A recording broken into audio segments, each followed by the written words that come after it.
Russia के पास ऐसी secret natural powers मौजूद हैं जिसके जरिए वो एक बार फिर से सुपर पावर बन सकता है। जहां अभी रशिया का एक बहुत बड़ा हिस्सा बर्फ से ढका हुआ है, वहीं दूसरी साइड से नेटो अलाइज ने इसके गिर्द घेरा तंग कर रखा है।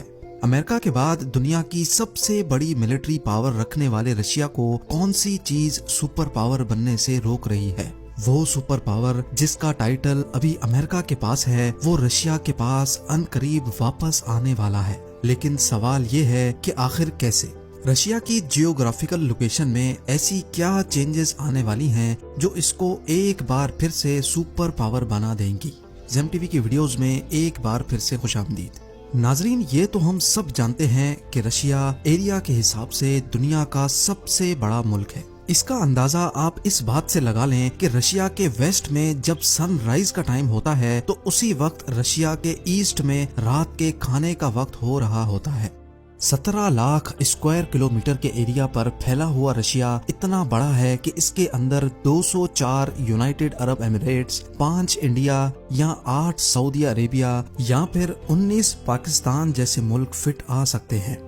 रशिया ना सिर्फ एरिया में बड़ा है बल्कि इसकी जमीन के नीचे दुनिया के सबसे बड़े ऑयल और गैस के रिजर्व्स भी मौजूद हैं। नेचुरल गैस रिजर्व्स में रशिया का पहला नंबर, जबकि ऑयल रिजर्व्स में रशिया 8वें नंबर पर आता है। 2021 के एक सर्वे के मुताबिक यूरोप के कई मुल्क ऐसे हैं जो पूरी तरह से रशिया की गैस पे डिपेंडेंट हैं, और अगर एवरेज निकाली जाए तो पूरे यूरोप में 40% गैस रशिया से ही जाती है। यानी अगर रशिया यूरोप को गैस देना बंद कर दे तो पूरे यूरोप की इकोनॉमी पर बहुत बुरा असर पड़ सकता है। सबसे बड़ी और नेचुरल रिसोर्सेज से माला माल जमीन होने के साथ साथ रशिया वीट का भी बहुत बड़ा एक्सपोर्टर है। पूरी दुनिया में वीट प्रोडक्ट्स का सबसे बड़ा हिस्सा रशिया से ही जाता है, यानी तकरीबन 18%।